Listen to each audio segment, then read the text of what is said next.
Grab a front row seat to the untold stories as we talk about how to live life on your terms. You're officially part of the inner circle. Welcome to Courtside with Courtney. And don't worry, I comped your ticket.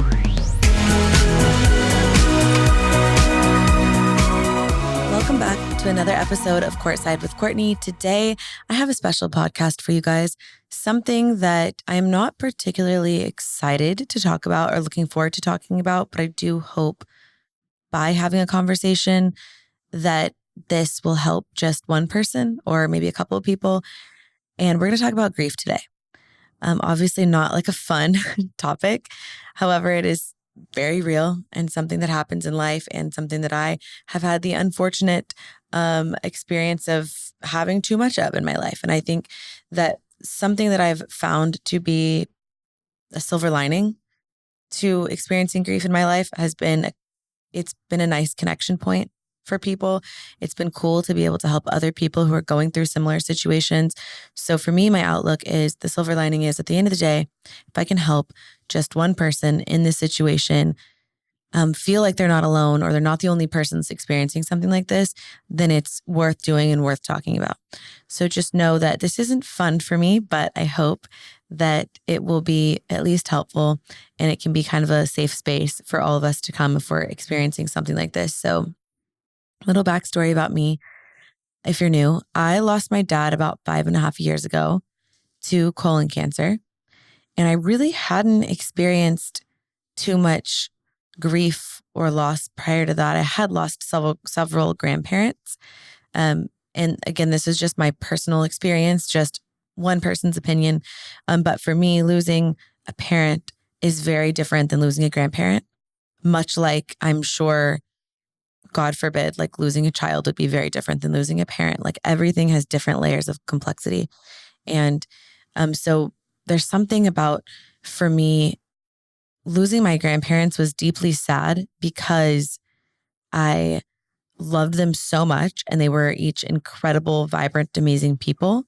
But it felt, and some of them happened too early, but it still felt like they had more life under their belt. It still felt like they still really got to live and have a rich, full, beautiful, amazing life. And so while there's a lot of sadness for me personally, when I lost my grandparents, there felt like there was still like a lot to celebrate, right? Like there was still this sort of sense of joy of what a life they lived. And we got to celebrate that. And they did all these amazing things and had these experiences in their life. And so I think that the joy aspects of it like gets diminished the younger and younger and younger somebody is. So post my dad dying, it's like a sweetness too when you're really old or older. It's like there's a point where the quality of life decreases and they're kind of ready to go to heaven and experience some new kinds of beauty. And so I think while it's always really sad, there's like this level of beauty incorporated into it that I think is really hard to find the younger that you get. So my dad was 65 when he passed. And after that, about a year later, we lost my, at the time, brother-in-law, who was 25. My aunt passed a couple of months ago at I think early 70s. And the hits just kind of have kept coming from there. My ex-boyfriend in high school, who we kind of grew up together, we grew up in each other's families, essentially. His mom passed away a couple of weeks ago. I just was at her memorial on Saturday. And a lot of sadness there as well, with the happiness and with the joy of knowing that this person was so amazing, right? And they come and they live on earth and they share their joy with people. But the younger someone is, in my experience, the like sadder it is because it just doesn't feel fair. I think that's like one thing I would say, death never really feels fair. Like loss never feels fair. And it is always inevitable, right? We never know when our turn is, when our place in line is. And so I think like living, as cheesy as it is, living every day to the fullest and with compassion and kindness and like a fearlessness at the same time, like just really living as your authentic self, I think is so important because life is short. But for me, my experiences, grief has not been linear, meaning like the worst part when my dad first passed. So I was on social media at the time, like doing it full time. I had just become a mom of a 6-month-old, which was crazy because that was like, as well as I knew my dad, and as much as I still got 30 solid years with my dad, I had this like ever present thought that Kinsley wouldn't get to know him and wouldn't have him in her life. And that was just like deeply sad to me. Like, and still is deeply sad to me. I do have a new perspective being 5.5 years out that I'll share with you guys on that particular topic. But there was just this sadness of like the fact that she wouldn't get to know him and he wouldn't get to know her. But I have like all of these really specific kind of vivid memories of the journey that felt really rocky. More than anything, I think I felt like really alone in the beginning of my grieving process because at the time, my mom was grieving her husband and the love of her life. I'm grieving my dad, my first love, right? In many ways.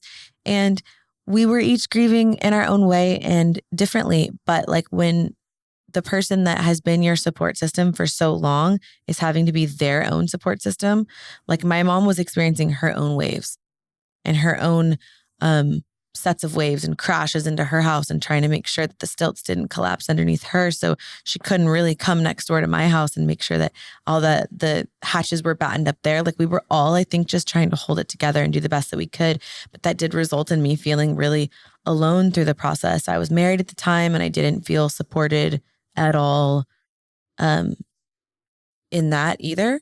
And I don't think there was any malice in it. I think it was just like a lack of emotional capacity and the ability to be able to support me. And I think that's sad, but it's not with malice or it wasn't ever like intentional. I just think that grieving is lonely because everyone has their own experience and their own journey that they have to take. And even if you have a great support system of people, like a lot of times those people are also grieving and they're on their own path and their own journey and they can't come and hold you up because they're barely making it on their own. And I think like my mom has since told me and has mentioned in our podcast episode that we did together that she, spent every single day there wasn't a single day that she didn't cry for, X amount of time. And it's not something that we talked about at the time. Like it wasn't like my mom called me and was like, I cried again today.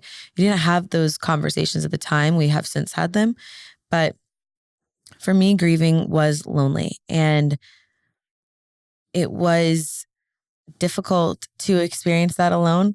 But I'm not sure there's another way to experience it because I think that like my advice to someone that is a witness to someone else who's experiencing a lot of loss and grief is a couple things. One, never compare scenarios. There's nothing more annoying than comparing like this downdraft scenario or upward draft scenario where you say like, oh, my dad just died. And someone's like, I lost my great grandpa 2 years ago. And it's just like not the fucking same thing. And it's annoying when people do that, candidly. I think the same could be said about you lose a child and then someone's like, oh, my dad passed. And it's like also annoying, not the same thing. So, and it's not even like one is harder than the other per se, because again, everyone experiences these things differently and in a uniquely traumatic way. But I do think like comparing your grief is never a good idea because it's like really hard for it not to be offensive unless it's completely linear. My dad died and my dad died, or my grandma and my grandma, or my grandparent and my grandparent. Like if it's linear, I think the comparison is fair. But if it feels like a leap or an age gap in the comparison, I would just suggest not doing it. Even if you want to relate to the person, I think it's okay to say, I have experienced loss and I'm sure, your situation is different, but like, I would love to be here if you want to talk about it. Something like that is good and feels supportive. I also think telling stories about the person and something that you really remember that you loved or enjoyed or like a positive experience that you had or a good story, that always feels really good.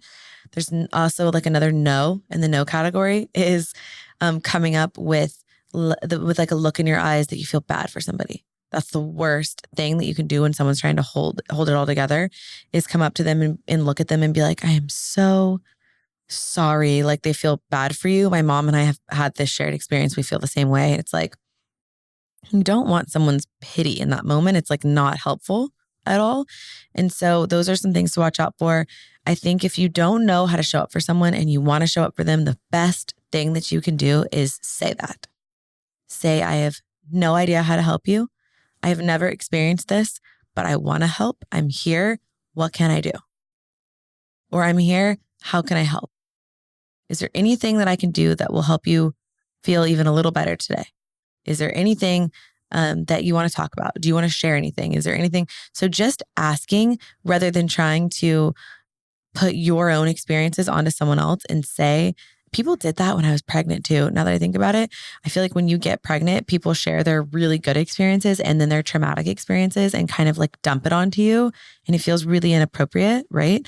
Like if you're pregnant, someone comes up to you and you're like, oh, how far along are you? And you're like, oh, I'm 20 weeks. And they're like, yeah, I lost my baby at 21 weeks. And you're like, why would you tell me that right now? You know, like, so I think just being mindful of, I get that people try to relate to someone, which I think is human, but doing it in a thoughtful and sensitive way where you're not making it about yourself, but you're instead saying, I am here. How can I help? It is completely okay to not have had the experience and the wisdom to know what to say in that moment. And if someone loves you, they don't want you to have that experience, right? Because like I wouldn't wish that on my worst enemy. So since somebody doesn't, if you don't have that experience, it's okay. You can still be helpful and supportive. Just say that. I don't know how to help you. I haven't experienced this, but I would really like to help you. What can I do? I think that goes such a long way. But I remember some of the worst parts were like the morning and the night, because that's when you think about it and that's when like it sets in and it feels real and it doesn't feel like a bad dream. I remember waking up for like weeks on end and waking up and just being like, oh, fuck. Like my dad really is gone. Like that wasn't like a bad dream. It feels like you're living in a bad dream for a while and then you just don't wake up. And then I know that sounds depressing, but like it's just true. And then it gets better with time. Not better, like you don't ever miss them less, but it gets easier because the sun still rises and your day still goes on and you find ways to remember them and you find ways to honor them and think about them and keep their memory alive. And that's what I was going to say earlier. It's crazy to me because my goal and my hope when my dad died, best case scenario in a shitty worst case situation was I can talk about my dad enough in a way that his memory still lives on far past him, right? And his memory still has like this post effect. And I talk about him all the time and I tell stories about him. And so Kinsley, as a result of that, feels like she knows him and consistently says things to me like, Grandpa Ed would have loved this. Or, oh, this reminds me of Grandpa Ed. And remember that one time Grandpa Ed did this. And she talks about him all the time. And she now recognizes signs like the rainbows and stuff. If you follow me, you know that my dad's sign, my sign for my dad is rainbow. And so now Kinsley will be like, oh, there's a rainbow. Hi, Grandpa Ed. Like I made it a thing so that whenever we saw a rainbow, we thought about Grandpa Ed. We talked about Grandpa Ed. And now every time she sees a rainbow, the first thing that she thinks about is my dad is watching over her, you know, giving her a little hi or a hug or a wink. And so because of that, and because of the way that I have spoke about him and kept his memory alive, it very much is. And he still feels present. And that was always the goal. And it's cool as Kinsley is now 6.5 years old to see that really become present in like who she is, because she talks about it all the time. And I think that is really because I talked about him all the time. Obviously in a healthy way, not like in a morbid way, but just, oh, Grandpa Ed would have loved this, or he used to love to do this. And just kind of like sharing those little anecdotes as they come up and as it feels natural. And because of that, she still talks about him all the time. And so because grief is not linear, it kind of hits you in moments. Like there's still days when sometimes I'll be driving my car and a song comes on and I'll just like need a good cry. It's really the only thing that really truly makes me cry. And I think that's okay. Grief is not linear, so it won't always look the same. One day can be good and easy, and you can genuinely feel happy and find joy throughout the whole day. And one day, especially early on, can just suck, and the whole day may suck. And the next day, the sun rises, and the next day, the sun rises again. And the day after that, the sun will still rise. And slowly but surely, you realize that you're okay and you're still breathing. And then you learn to stand and be firmly rooted in this sense of gratitude for the fact that you're here. Because at the end of the day, the person that left and died wouldn't want you to live your life any other way. They wouldn't want you to live your life sad and miserable and depressed and less full and enchanted and full of life. Like, they would want you to live in a way that honored them and that was like an homage to the human experience. Like, they would want you to truly fucking live. And I think if you think about it like that, it immediately changes your perspective on death, because you realize that you don't need to sit and be sad and be sad when you're sad.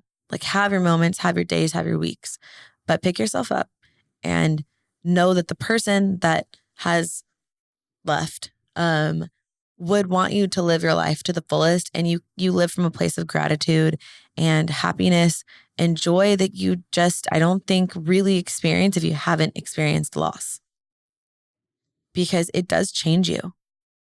And that's a simple fact. And that used to annoy the living shit out of me when people would say that on Instagram.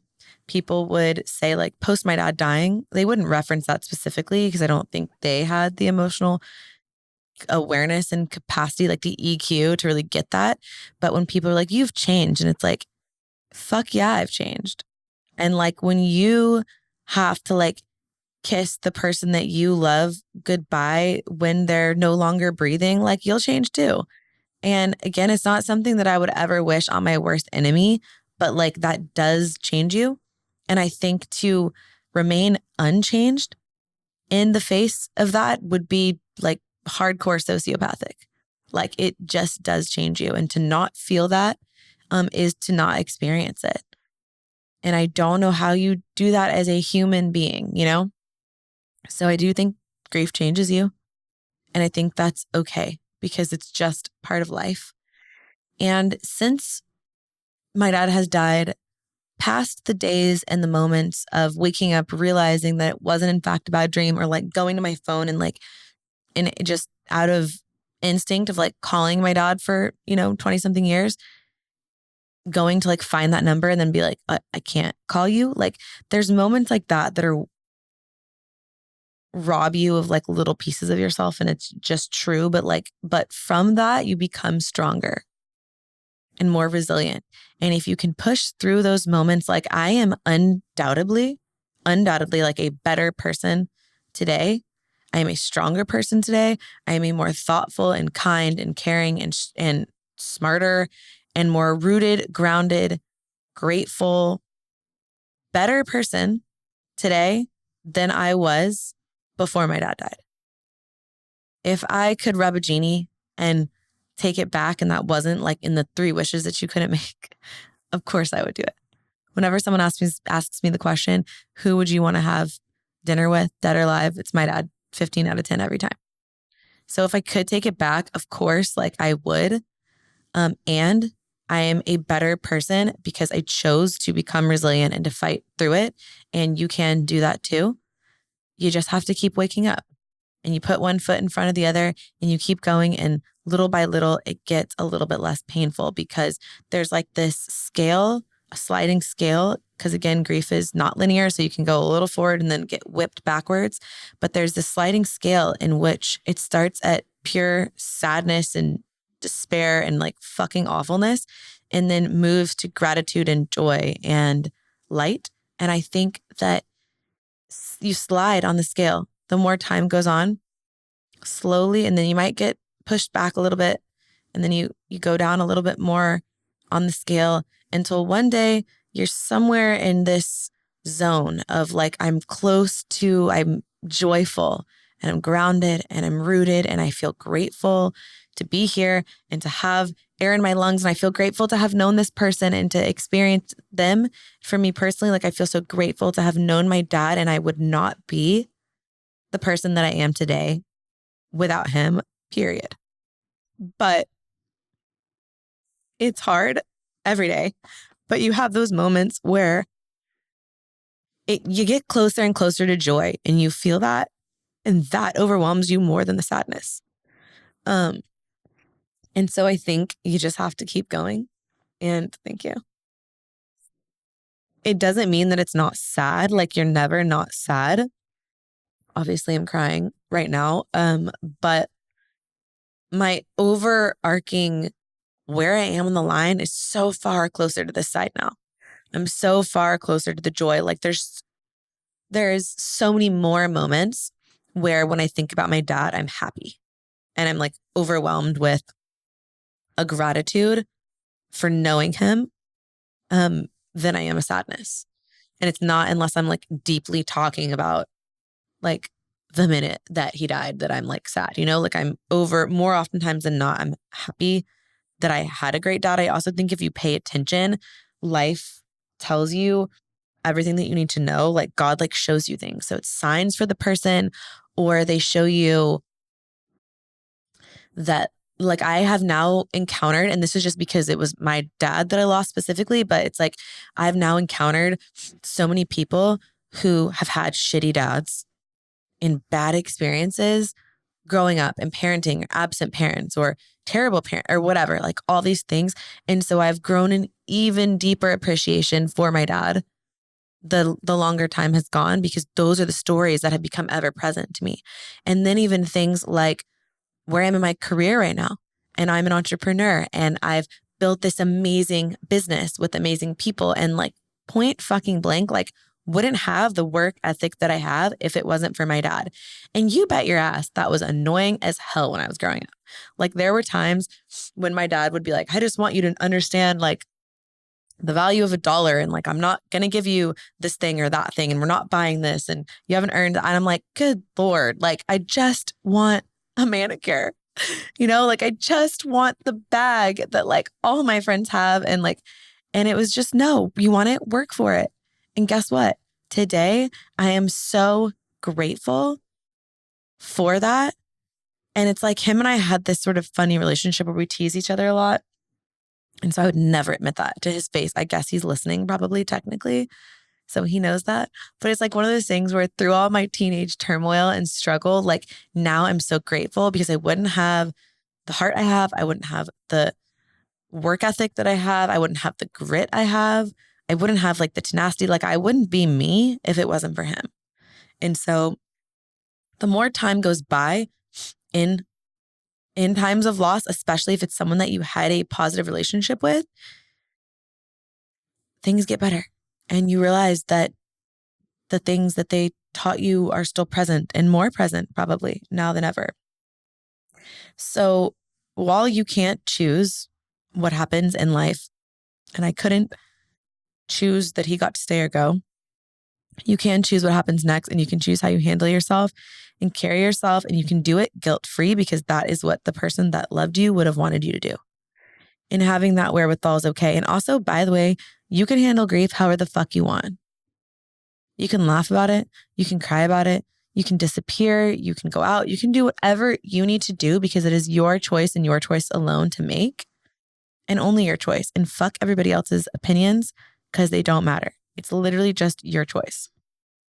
So years later, I do feel so much better than I felt early on, but it does take time. And I think you can keep that person's memory alive through the conversations and shared interests and moments and memories and talking about them in a positive way and songs I like to listen to. And it was like, I used to have a playlist that reminded me of my dad because I needed to just like cry it out.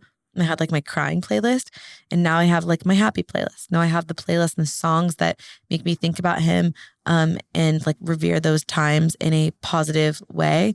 And I'll dance around the kitchen with Kinsley and I'll sing those songs, and it's a good thing. And I'm happy now when I hear those songs. And so just know that you're on this scale, and you may feel like you're in this hole and it's like going to be really hard to get out, but you will get out.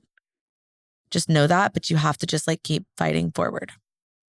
3 things that really helped me post my dad, specifically my dad passing, was surrounding myself with people that allowed me to grieve in whatever way I wanted to, because it was really hard to be around the people that didn't.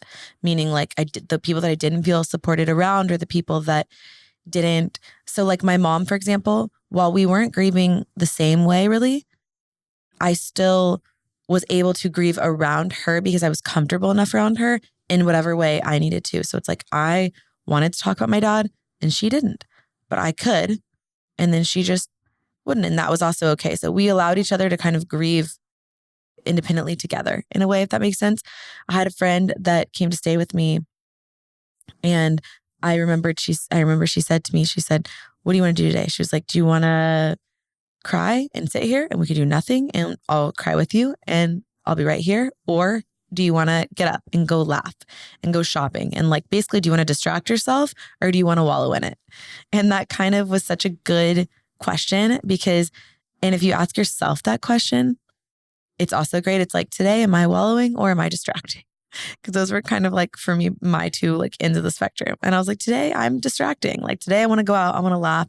I want to shop. I want to not think about it. And then maybe tonight I will wallow. And maybe I'll take a bath and I'll light a candle and I'll listen to a song and I'll wallow tonight, and I'm distracting today. As the friend in the situation too, be willing to ebb and flow as that person needs you to. Have an openness and an understanding energy about you that's just like a no judgment. What do you want to do? You want to talk about something funny and irrelevant? Like if your parent just passed yesterday, like you want to talk about something that a TV show, like let's talk about Love is Blind. You want to talk about Jimmy on fucking Love is Blind? Like let's do it. You want to talk about nothing at all? Let's do it. You want to go shopping and go get something that you absolutely don't need, but it's going to look fabulous on you? Let's do it. Or you want to sit here, I'll go get the cake. I'll get the ice cream. I'm getting the Mexican vanilla from Amy's. I'm bringing over Reese's. We're crushing them in there. We're crying. We're eating ice cream. What do you want to do? I will do whatever you want to do with you. I'm here. That's like the best energy that you can have. And also too, I think that for certain people, I'm not like an alone person all the time, but I'm a Libra. So I'm very much like, I want to be with you. But for me, that was helpful. But also there are moments where you just want to be alone. And I think that's also okay. Like, do you want to be alone right now or do you want me here with you? Even that question. So I would say always get curious from a non-judgmental place of like, just, what do you need? I got you. Like, I'm here. You want me here? I'm here. You don't? I won't be. I'll be in the next room. Or like, I'll go down the street. Call me when you need me. Anything that you can do to tell the person you're here. I'm here. I'm not judging you. What do you need? We'll distract or we'll wallow. That was helpful. Getting outside was helpful for me, walking. But like if you're really into a workout class or playing music or sewing or doing art or like find a hobby, a passion, or some sort of expression, I think that I always felt like grief was this thing that I think bubbles up in you if you don't allow it out somehow. So whether you're walking it out, working it out, drawing it out, painting it out, writing it out, whatever it is that you're doing to get it out of you, I think it helps. I feel like when you don't have some sort of a creative or a physical outlet to move things through energetically, they get stuck. Like at least that's always how it's felt for me. So do things like get outside, get some fresh air, take your shoes off, feel the sunshine, get vitamin D, ground yourself, touch the grass, like just get outside, read a great book, do it outside, paint, do it outside. Try to don't stay stagnant because things I think can just get really energetically like stuck where you are. And you feel like the more you can get out, the more that flows through. I will say, I think it is good and normal to have moments when you want to suppress it and you just need to hold it together. And then moments when you want to cry it out. And again, you have the wallow moment or you have the I'm going to distract myself. They're both okay in different times. But if you suppress things too much, they will come up. You need to make sure that you're feeling things as they come, because if you avoid feeling them as they come, you think that you're avoiding feeling them as they come, but you're only avoiding feeling them in the present moment. They will come back later. I have noticed that if you don't feel your grief, it haunts you. So I think that the best thing that you can do is experience it as it comes so that you don't find yourself 2 years down the road feeling like it happened yesterday. So I really encourage you guys to get in there with it. Get outside, surround yourself with people that allow you to do things, find whatever it is that you need to do in the moment, find the hobbies or the things that allow the grief to kind of move through in ways. Write about it. Journaling was really helpful for me as well. And then finding the little simple pleasures, like doing things that you know that you love and enjoy to do. And then I like to, my wallow day was like doing things that my dad would really have liked. So every year on the day that my dad passes and on my dad's birthday, I drink a Diet Coke for my dad. I don't really drink soda, but I drink a Diet Coke because he loved them. I watch Rudy or Braveheart or one of his favorite movies. And I do something. I drive really fast in my car because he loved like driving fast in sports cars. I listen to the Eagles. I watch a movie. I drink a Diet Coke. I do things almost like to pay homage to him. So that was also very helpful for me. And connecting with people who have been through it, I feel like is also helpful. I do want to say this because I've experienced this via close friends of mine as well. If you are dealing with someone who's passed away that you didn't have a good relationship with, I think that the feelings look different and the emotions look different, and it's okay to feel conflicted. I think in general, there's like a sense of